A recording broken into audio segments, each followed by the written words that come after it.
Salut.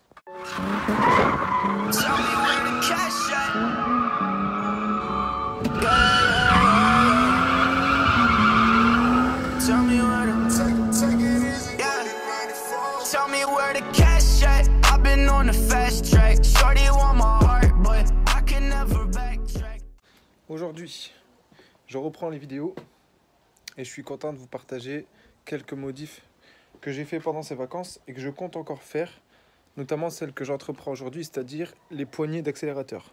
Je vais vous montrer d'abord ce que j'ai installé. Donc pendant les vacances, ce que j'ai pu installer aussi, c'est ça.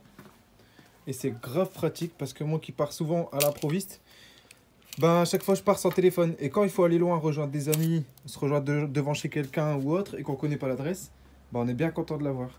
C'est un chargeur USB que j'ai installé ici. Je vais poser ça là pour pas griffer la peinture.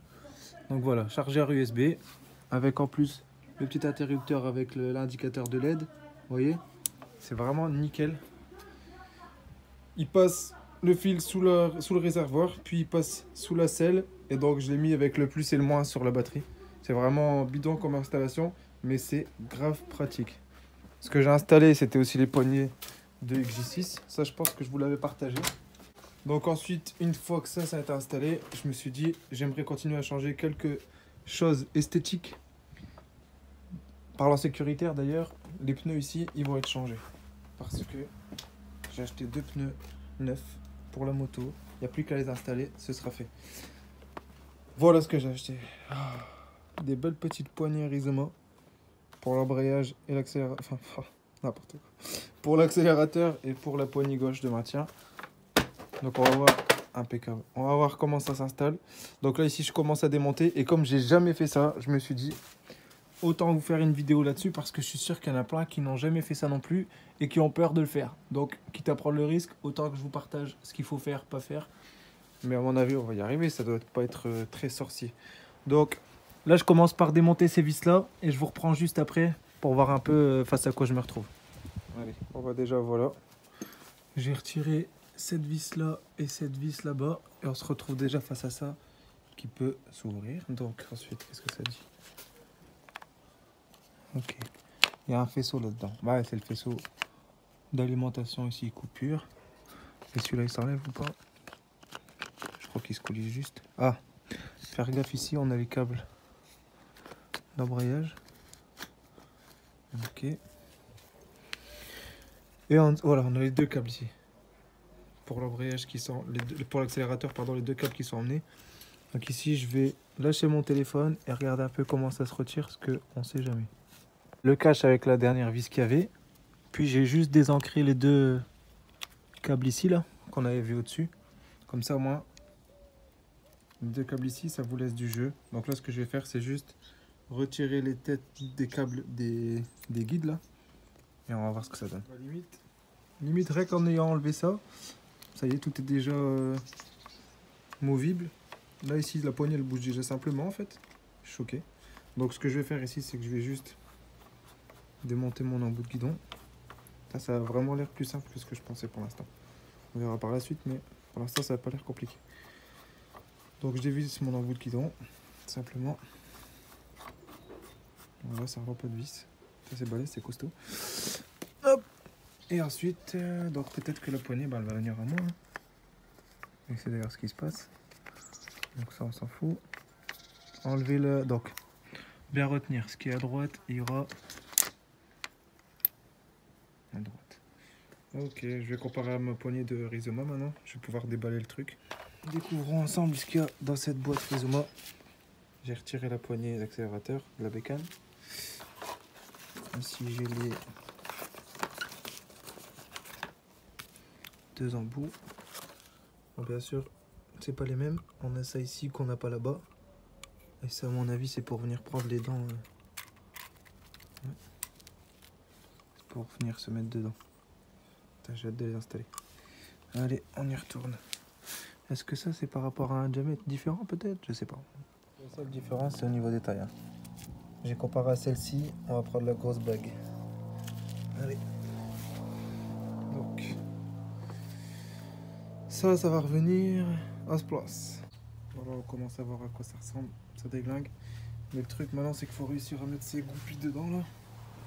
Et ça, c'est moins évident, mais on est en cours. Déjà, enfin, j'ai réussi, putain. Truc tout con les gars, je vais vous donner une astuce, c'était encore plus simple. En fait, retirez la poignée, laissez d'abord juste ça flottant. Mettez les guides dedans et ensuite je suis venu ancrer la poignée dedans. C'était beaucoup plus simple que de mettre un guide, tourner la poignée, essayer de le mettre tout, c'était la galère. Là au moins c'est plus simple. Assurez-vous juste que les gaines elles suivent bien les guides. Et ensuite, voilà, une fois que la poignée elle est nickel, je vais pouvoir refermer ce couvercle là, resserrer le tout, mettre mon embout de guidon et voilà. La première poignée est montée. Poignée Rizoma. J'ai uniquement resserré les 3 vis en dessous, franchement rien de plus simple. Là pour l'instant j'ai encore un petit peu de jeu parce que j'ai pas encore mis l'embout de guidon qui est là. Mais j'ai pu tester, aucune résistance, tout revient nickel. Donc c'est nickel. Et puis quoi, je vais remettre l'embout de guidon et je passe à l'autre côté. Belle différence quand même entre ça et ça n'a rien à voir. Hein. Résultat final. Poignée Rizoma avec les nouveaux freins. Franchement, c'est bien plus beau. Très content du résultat final par rapport à l'origine. Franchement, ça claque. C'est sobre, mais j'aime bien. Franchement, ça tue. Allez, je vais installer la deuxième. Et à mon avis, celle-là sera peut-être différent parce que la poignée, elle m'a l'air collée. Que celle-ci, elle était un peu mobile. Donc voilà, on va voir ça. J'ai enlevé déjà l'embout de guidon, j'ai démonté ça et donc en fait la seule différence c'est que au bord ici j'ai pu m'apercevoir qu'il y avait un point de colle sur la poignée, vous voyez. Donc j'ai dû tirer fort ici, j'ai enlevé la petite colle qu'il y avait au bord. Et là je vais m'amuser à tirer comme ça de tous les côtés, voilà. C'est ce que vous voyez, la petite rainure en fait c'est de l'alcool. Donc voilà, je tirais de chaque côté, j'attends que ça craque. Voilà, et en fait il y en a qui la coupent, mais moi, je vais essayer avec un compresseur de passer de l'air dedans. Et ainsi, ça va pouvoir me la dégager. Parce que même là, ici, il n'y a plus rien qui la tient déjà. Bon, là, ici, elle est quand même plus souple. Donc, cette partie-là, je vais la passer avec un compresseur pour souffler. Retirer toutes les accroches qu'elle a. Et puis voilà, chargement. Donc, c'est pas si compliqué que ça, finalement. C'est vraiment cool. Pour le serrage de celle-là, ce sera tout aussi simple. Vous avez 2 petites vis derrière ici. Voilà, des petites BTR. À serrer pour dire que la poignée ne tourne pas sur votre guidon. Et voilà, ce sera tout simplement fini et puis serti par l'embout guidon que vous mettrez au bout de la poignée. Ici pareil, juste les 2 petites vis qui viennent refermer, ça s'emboîte et puis c'est fini. Allez, je refais ça et je vous dis à tantôt. J'ai utilisé une technique encore plus simple, j'ai juste passé un clou ici pour faire décoller les points de colle. Et regardez, ça y est, une fois qu'il n'y a plus de colle, là j'ai plus qu'à m'amuser à la tourner. Et ça vient. Voilà. Comme ça vous l'abîmez pas. Et voilà. Vous voyez, vous n'avez rien abîmé. J'ai juste passé les clous comme ça. J'ai fait levier comme ça des 4 côtés. Une fois qu'il n'y avait plus de colle, c'était terminé. On passe à la suivante. Qui j'espère va rentrer très simplement. Ouais, bah, impeccable. Impeccable. Allez. Voilà, les nouvelles poignées Rizoma prennent leur place. Maintenant, la petite chose pour celle-là, c'est juste que, bah, bien sûr, placez bien la poignée ici pour pas qu'on voit les vis, qu'elles soient dissimulées en dessous. Et puis, ben, le dernier serrage avec la VTR. Donc voilà, conclusion les gars, pour cette vidéo, lancez-vous, n'ayez pas peur. Au pire, essayez de démonter petit à petit et de voir ce qui se passe en dessous, comme j'ai fait là. Si vous voyez que ça a l'air trop compliqué, bah, essayez quand même de réfléchir si c'est pas faisable vous-même. Et puis au pire, réfléchissez vraiment dans l'ordre où vous démontez et n'hésitez pas à faire des vidéos. Moi, c'est pour ça que je les utilise beaucoup.